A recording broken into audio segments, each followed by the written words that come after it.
a respeito da utilização de vasoconstritores em pacientes hipertensos, analise as assertivas e assinale a alternativa que aponta a ou as correta ou corretas.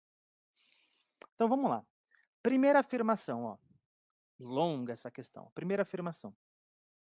O maior objetivo no atendimento odontológico de pacientes com doença cardiovascular é reduzir a liberação endógena de catecolaminas. Legal, isso a gente até falou disso. Durante uma situação de estresse, a secreção endógena de catecolaminas, ou seja, adrenalina e noradrenalina ou epinefrina e norepinefrina, pelas adrenais, pelas glândulas suprarrenais, aumenta em até 40 vezes se comparada aos níveis basais, ou seja, com o indivíduo em repouso. E atinge níveis sanguíneos muito maiores se comparados aos obtidos após a aplicação de um tubete de solução anestésica contendo epinefrina 1 para 100.000. Sim, verdade isso. A gente falou isso aqui. Olha, é mais importante até você controlar essa ansiedade do que a quantidade de adrenalina presente no tubete. Não estou falando que a quantidade de adrenalina do tubete não é importante, mas controlar a ansiedade do paciente é até mais importante. Então, essa primeira afirmação, a gente coloca um V bem grande aqui, ó, V de verdadeiro. Segunda, a secreção endógena de epinefrina e norepinefrina para o sangue aumenta o trabalho cardiovascular e, consequentemente, a demanda de oxigênio pelo miocárdio. Sim, taquicardia, o coração precisa de mais oxigênio, precisa que as artérias coronárias trabalhem bem. Em pacientes com comprometimento das artérias coronárias, essa maior demanda de oxigênio pode não ser atendida. Como consequência, pode ocorrer angina do peito, aquela dor, arritmias ou até mesmo infarto do miocárdio. Sim, verdade, né, a gente viu lá que a epinefrina, a norepinefrina age receptor beta 1 no coração, aumentando a força de contração, aumentando a ritmicidade do coração, isso acaba exigindo mais de oxigenação para o coração, podendo causar uma angina, e isso numa situação mais severa até um infarto do miocárdio. Portanto, verdade também. Terceira afirmação.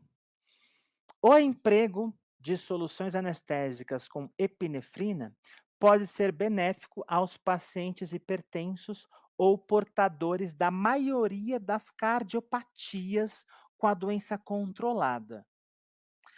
A gente falou que a epinefrina ela pode até ser utilizada para o paciente hipertenso que está controlado, não está muito alto e tudo mais.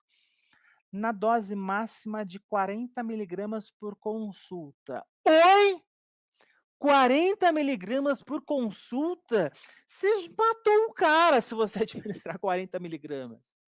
A gente viu que a dose máxima de adrenalina é de 0,2 miligramas. 0,2 miligramas. 40 miligramas é muito acima do recomendado. Então, isso aqui apesar do início ser verdade, isso aqui está muito errado. Ou seja, a terceira afirmação está falsa.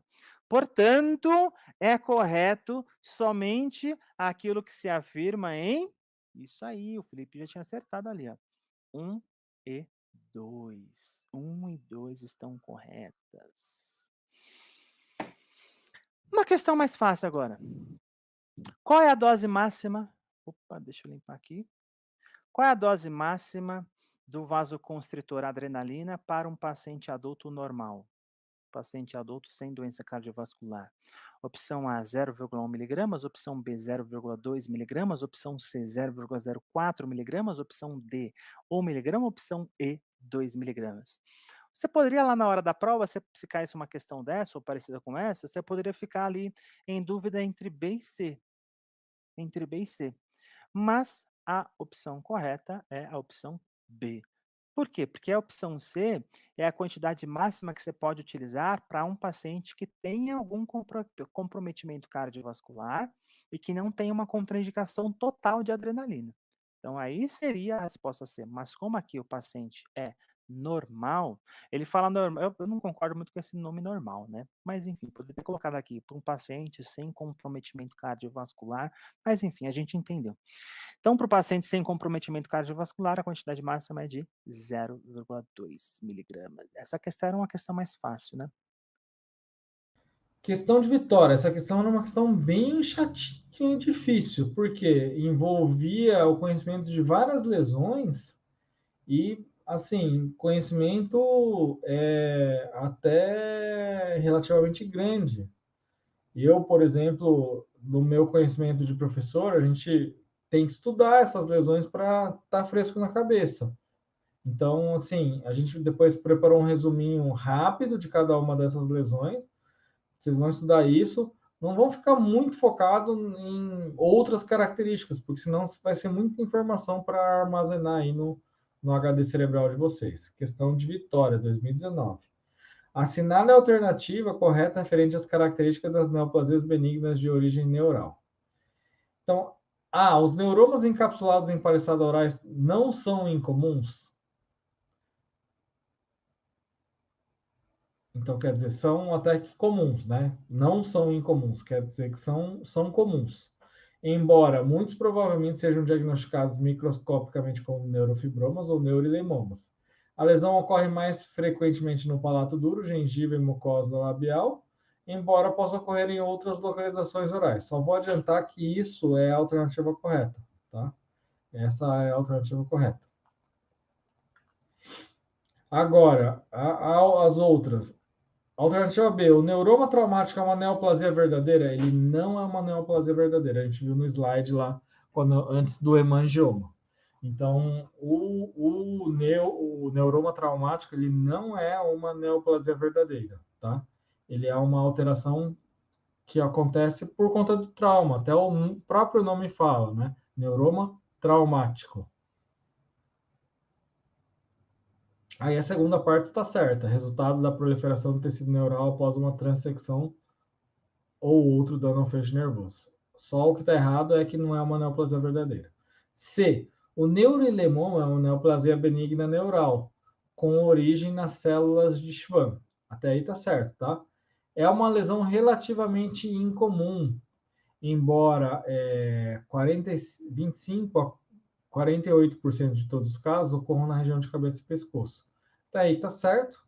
E os neurolemomas bilaterais do nervo vestíbulo auditivo são característicos de uma condição hereditária chamada neurofibromatose tipo 1. Na verdade, é o neurofibromatose tipo 2. Nossa, isso é uma pergunta de matar, né, essa pergunta. Porque pegou uma característica, um rodapé da parte do neurolemoma. E D, o neurofibroma solitário é bem circunscrito, tá certo? Especialmente quando a proliferação acontece no endoneuro do nervo envolvido. Na verdade, não é do endoneuro, é da parte mais externa, né, do nervo envolvido, não é da região mais interna do nervo. Os neurofibromas que proliferam fora do endoneuro podem não aparecer bem delimitados e tendem a se misturar ao tecido conjuntivo adjacente. Também outra pergunta, questão bem complicada, alternativa bem complexa. Se você não tem o conhecimento, seria uma questão difícil, tá? Essa é uma questão de nível de dificuldade muito difícil. O neuroma encapsulado em paliçada não são incomuns, quer dizer, são comuns, né? Ele ainda sacaneou aqui nessa alternativa porque a gente confunde, né? Não são incomuns. E a questão de hemangioma, né? Hemangioma que caiu aí. Em Vitória também, Espírito Santo. Essa prova não foi uma prova tão fácil, não. As anomalias vasculares neoplásicas ou não recentemente tiveram um grande progresso na sua classificação e entendimento. Assim, em relação às lesões de origem vascular, assinale a alternativa correta. Vamos lá, essa questão também não é uma questão fácil, tá? Os hemangiomas são considerados lesões benignas, que apresentam crescimento lento. Aqui está a parte errada, tá? Porque é benigno, sim, só que lembra quando a gente falou de hemangioma? Eles têm crescimento rápido. Então, e elas podem a Andressa tinha perguntado uma coisa interessante, que elas podem regredir, podem involuir, mas não regridem completamente, tá? Então, esse é um detalhe importante. Então, essa alternativa A está incorreta. Alternativa B, a malformação vascular é uma alteração estrutural do vaso sanguíneo que apresenta taxa de renovação endotelial duplicada e anomalias estruturais e morfológicas devido aos erros na embriogênese. No entanto, após o nascimento, sofre involução gradual. Não, na verdade, ele não sofre involução também, tá? Apesar de acontecer um erro na embriogênese, essa lesão já está diferente do hemangioma. O hemangioma normalmente não está presente já no nascimento, é uma lesão que vai aparecer depois, acontece de aparecer mais no primeiro ano de vida. Essa malformação vascular, ela vai aparecer já no nascimento, normalmente é congênita. Só que ela não sofre essa involução gradual. Um exemplo de malformação vascular é aqueles pacientes que têm o rosto, né, com a mancha vindo do porto, que a gente vê andando na rua aí, né, pessoas que têm áreas arroxeadas unilaterais. Então, isso não mostra que esses pacientes não sofrem essa involução dessas lesões de malformação vascular. C. Os hemangiomas são tumores da infância mais comuns? Sim. Geralmente aparecem nas primeiras semanas de vida, até a oitava semana de vida é o mais comum. E elas crescem rapidamente no primeiro ano de vida, devido à proliferação de células endoteliais, e aí é a pergunta da Andressa, provavelmente, né? E depois evoluem lentamente, mas não evoluem ao ponto de sumir, tá? É isso que eu tinha explicado para a Andressa. Não é que essas lesões vão evoluir e não vão fazer nenhum tipo de tratamento, não. Elas vão evoluir de tamanho, isso quando comparado com a malformação, porque a malformação nem evolui, né, de tamanho. A hemangioma evolui, mas tem que fazer alguma coisa. Então, isso é um detalhe da pergunta da Andressa também. Tá? Então, essa é a alternativa correta, que fala que depois evoluem lentamente, mas não ao ponto de não haver necessidade de fazer tratamento. Tá? E D, as malformações vasculares estão presentes ao nascimento, tá certo? E podem ser categorizadas de acordo com o tipo de vaso envolvido. Capilares, linfática venosa, arteriovenosa. Na verdade, elas não são classificadas nessa capilares e linfática, e sim venosa e arteriovenosa. Então, aqui está a parte incorreta. E de acordo com as características hemodinâmicas, tá certo, né? Fluxo baixo, fluxo regular, fluxo alto, tá? A parte incorreta aqui são os vasos linfáticos e capilares, porque ele é classificado em venosa e arteriovenosa. Então, é outra questão complicadinha. Em relação à prova de Vitória, teve duas questões bem difíceis, bem complicadas, né? Quando comparados com as outras, né? As questões mais anteriores. Sobre a alternativa, sobre a angina de Ludwig e a trombose do seio cavernoso, assinala a alternativa incorreta. Ambas as condições são forma de celulite. Certo, não está errado essa. Na angina de Ludwig, classicamente, não estão presentes colições evidentes de pus. Certo. A trombose do seio cavernoso apresenta-se como um aumento demasiado periorbitário com o envolvimento das pálpebras e da conjuntiva. Certo. Embora inicialmente essas condições sejam unilaterais, sem o tratamento adequado, a infecção pode disseminar para o lado contralateral. Ambas as condições, mesmo com tratamento, podem evoluir para o óbito. A única que não é correta é a letra B, que diz que na angina de Ludwig, classicamente, não estão presentes coleções evidentes de pus. É incorreta, porque classicamente não estão. Eu não sei se essa alternativa está incorreta, não. É que a letra D também não é boa, né? Embora inicialmente as condições sejam unilaterais, não. A angina de Ludwig clássica é bilateral. Classicamente não estão presentes coleções evidentes de pus. De fato, não está. Para mim, essa questão pode ser anulada, porque não tem nenhuma das alternativas que esteja certa, não.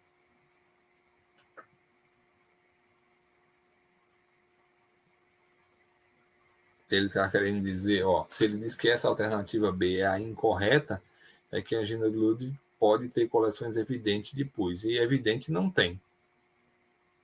Eu não concordo, tá? Que essa B esteja incorreta.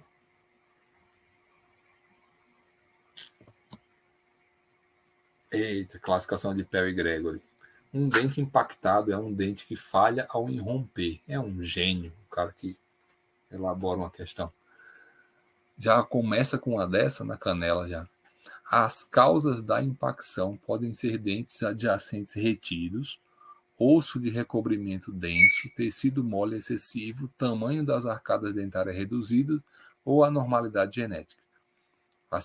Existem sistemas de classificação para impacção de terceiros molares mandibulares que ajudam a avaliar o grau de dificuldade pré-exodontia de cada dente. Dessa forma, analise as assertivas e assinale alternativas que apontam as corretas. A classificação de Perry Gregory em A, B e C relaciona a posição do terceiro molar com a borda anterior do ramo ascendente da mandíbula. Não, A, B e C é com a profundidade do dente no corpo da mandíbula. Então, a primeira não está certa. Está errada. A classificação de Perry Gregory em 1, 2 e 3 relaciona a posição do dente com a borda anterior do ramo ascendente da mandíbula. Isso. 1, o diâmetro mesodistal está completamente anterior à borda. E 3, o diâmetro está completamente dentro do ramo. Certo. Nos dentes em que há sugestão de contato entre o canal mandibular, nervo alveolar inferior e o ápice radicular de terceiros molares inferiores através das radiografias panorâmicas, devem ser solicitadas tomografias computadorizadas para ajudar a guiar a decisão cirúrgica, diminuir risco de déficit motor dos lábios inferiores. Se tem sugestão de contato, não é certeza, tá? Então, a tomografia, ela não é condição sine qua non para se operar um terceiro molar inferior. Então, é melhor ter, mas não é que devem ser solicitados em todos os casos, não. Então, para mim, a única alternativa certa aí é a 2. Eu não considero a 3, porque a 3 diz que devem ser solicitadas. Podem ser, ou caso o cirurgião deseje, mas não é obrigatório operar com tomografia. Resposta correta. Só 2.